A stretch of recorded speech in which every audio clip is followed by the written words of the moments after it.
U.S. Treasury Sec.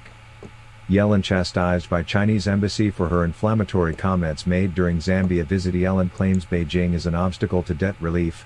China strikes back and advises the U.S. to deal with its own massive debt problems and not to sabotage other nations.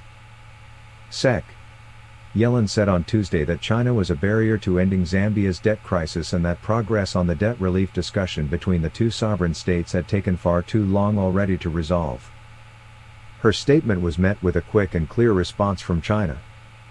The Chinese embassy in Lusaka, led by Ambassador Du Xiaohui, said that the U.S. is not qualified to make groundless accusations regarding the debt of other countries, out of selfish interests. In fact, the biggest contribution that the U.S. can make to the debt issues outside the country is to act on responsible monetary policies, cope with its own debt problem, and stop sabotaging other sovereign countries' active efforts to solve their debt issues, says the statement.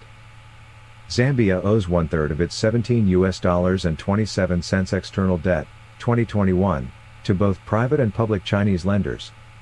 Beijing said it is actively working to help the African country through the G20 framework and challenged the U.S. to play a constructive role in the process. There is a clear double standard in Yellen singling out China among all debt holders. U.S. mega hedge fund BlackRock is one of Zambia's largest private creditors, owning $215 million in Zambian debt. UK-based Debt Justice, using World Bank data, found that Western private lenders own 3x more African debt than China and charge 2x more interest, all while being shielded by the G7.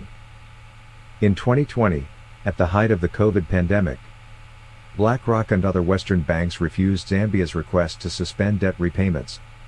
The hedge fund stands to make a 110% profit on the debt if paid in full. In the aftermath of Sec.